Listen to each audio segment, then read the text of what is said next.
सन 2006 में भारत के इस वक्त वज़ीर आज़म मनमोहन सिंह ने एक ऐसा बयान दिया जिसने पूरे मुल्क को हिला के रख दिया। उन्होंने कहा कि कश्मीर का मसला हो या सरहद पार कशीदगी, भारत की अंदरूनी सलामती के लिए सबसे बड़ा खतरा कोई बैरूनी ताकत नहीं बल्कि खुद भारत के अंदर छुपी एक तहरीक है जिसे दुनिया नक्सलवाद या नक्सलाइट मूवमेंट के नाम से जानती है। मशरकी भारत के घने जंगलात से लेकर छत्तीसगढ़, झारखंड और आंध्र प्रदेश के कबायली इलाकों तक फैली ये आग आखिर लगी कैसे? वो कौन सी तहरीक थी जो महज एक छोटे से गाँव से शुरू हुई, लेकिन देखते ही देखते इसने भारत के एक तिहाई हिस्से को अपनी लिपेट में ले लिया। बंदूक के जोर पर हुकूमत का तख्ता उलटने का ख्वाब देखने वाले ये नक्सली कौन है, इनका नजरिया क्या है और इस खूनी जंग के पीछे कौन सी तलख हकीकत छुपी है? आज के इस वीडियो में हम तारीख के औराक पलटेंगे और नक्सलवाद की पैदाइश से लेकर इसके अरूज और जवाल की मुकम्मल दास्तान का सच जानेंगे। कहानी की शुरुआत समझने के लिए हमें 1960 की दिहाई के भारत में जाना होगा। अंग्रेज जा चुके थे, मुल्क आजाद हो चुका था, लेकिन गरीब किसानों और कबाइलों की किस्मत नहीं बदली थी। भारत का 91% दिहाई तबका जागीरदाराना निजाम यानी फ्यूडल सिस्टम के चुंगल में फंसा हुआ था। जमीन का एक बहुत बड़ा हिस्सा चंद अमीर जमींदारों के कब्ज में था, जबकि 46% से ज्यादा आबादी किसानों पर मुश्तमिल थी जो रात दिन इन जमींदारों के खेतों में खून पसीना बहाते थे। जुल्म की इंतहा ये थी कि इन किसानों, दलितों, आदिवासियों, कबाइलियों को न सिर्फ इनकी मेहनत का पूरा सिला नहीं मिलता था बल्कि इनकी औरतों की इज्जत नामहफूज थी और न ही इनकी अपनी जमीनें। बरतानवी दौर की कवानीन अब भी राइज थे और गरीबों की आवाज सुनने वाला कोई ना था। इन पसमानदा तबकात के दिलों में दिहाइयों से जमा होने वाला गुस्सा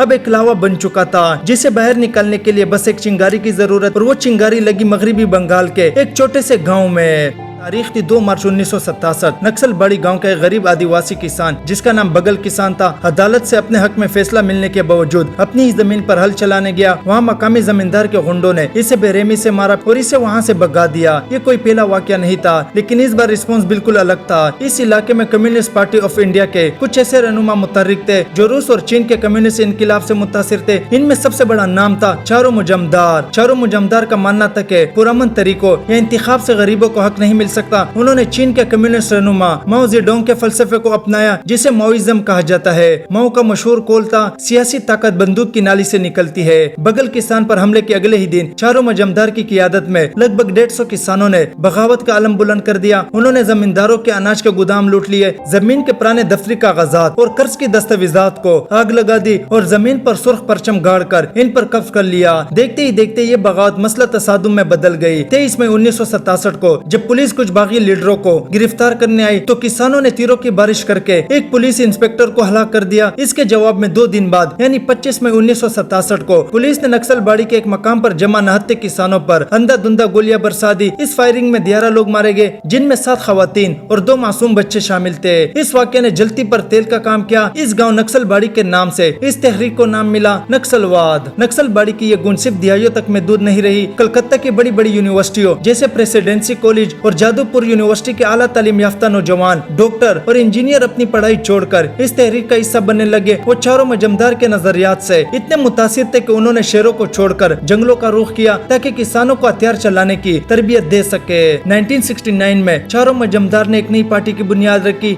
CPI यानी कम्युनिस्ट पार्टी ऑफ इंडिया। अब इनका खुला मकसद था गुरिल्ला जंग के जरिए भारतीय रियासत का तख्ता उलटना। हुकूमत हिंद के लिए ये खतरे की घंटी थी। चुनाचे 1971 में इंदिरा गांधी की हुकूमत ने फौज और पुलिस की मदद से ऑपरेशन शुरू किया जिसका मकसद था इस तारीख को सख्ती से कुचलना था। जुलाई 1972 में चारों मजमदार को गिरफ्तार कर लिया गया और पुलिस कस्टडी में ही दिल का दौरा पड़ने से इनकी मौत हो गई। इनकी मौत के बाद तहरीर बिखर गई और कई दड़ों में तकसीम हो गई। यूं लगा जैसे नक्सलवाद खत्म हो गया, लेकिन ये सिर्फ तूफान से पहले की खामोशी थी। 1980 की दिहाई में नक्सल पसंदी ने एक बार फिर सर उठाया, लेकिन इस बार ये तहरीक पहले से ज्यादा मुनज़्ज़म और खतरनाक थी। आंध्र प्रदेश में पीपल्स वार ग्रुप की बुनियाद रखी। अब ये तहरीक कुल्हाड़ियों और तीर कमानों से निकलकर खुदकार हथियारों जैसे AK-47 और लैंड माइंस तक पहुंच चुकी थी। साल 2004 में तारीख का सबसे बड़ा मोड़ आया जब नक्सलियों के 2 सबसे बड़े ग्रुप यानी PWG और MCC आपस में जम हो गए और एक नई जमात CPI वजूद में आई। अब भारत के नक्शे पर उभरा रेड कॉरिडोर नेपाल के सरहद से लेकर आंध्र प्रदेश तक भारत के तकरीबन 180 जिला नक्सलियों के जेर असर आ चुका था। इन जंगलाती इलाकों में नक्सलियों की अपनी हुकूमत चलती थी जिसे वो जनता सरकार कहते थे। वो अपनी अदालत लगाते, टैक्स वसूल करते और पुलिस और सिक्योरिटी फोर्स पर घात लगाकर खुनजेरी हमला करते थे।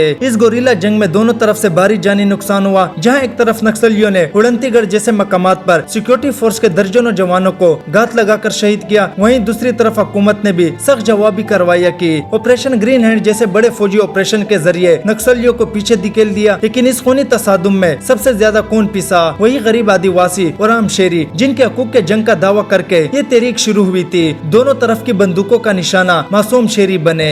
गुज़िश्ता 2 दिहाइयों में हुकूमत हिंद की दोहरी हिकमत अमली, यानी एक तरफ सख्त फौजी कार्रवाई और दूसरी तरफ इन पसमानदा इलाकों में सड़कें, स्कूल और मोबाइल टावर्स पहुंचाने की पॉलिसी ने नक्सलवाद की कमर तोड़ के रख दी। जो रेड कॉरिडोर कभी 180 जिला पर मुहित था, अब वो सिमट कर महज चंद जिला तक महदूद रह गया और हजारों नक्सली हथियार डालकर कौमी दायरे में शामिल हो चुके हैं। नक्सलवाद की तारीख हमें सिखाती है कि जब तक माशरे में नाइंसाफी और इस्तिसाल मौजूद रहेगा, तब तक नफरत के बीज उगते रहेंगे। नक्सल बाड़ी गांव से शुरू होने वाली वो चिंगारी अगरचे अब बुझने के करीब है, लेकिन ये कहानी हमेशा याद दिलाएगी कि तरक्की के पल जब तक के आखिरी फर तक नहीं पहुंचते, तब तक अंदरूनी अमन का ख्वाब अधूरा ही रहता है। आपको क्या लगता है, क्या सिर्फ बंदूक के जोर पर नक्सलवाद को हमेशा के लिए खत्म किया जा सकता है, या इन दूर दराज इलाकों में हकीकी तरक्की ही इसका वाहिद हल है? अपनी राय का इजहार नीचे कमेंट सेक्शन में जरूर करें।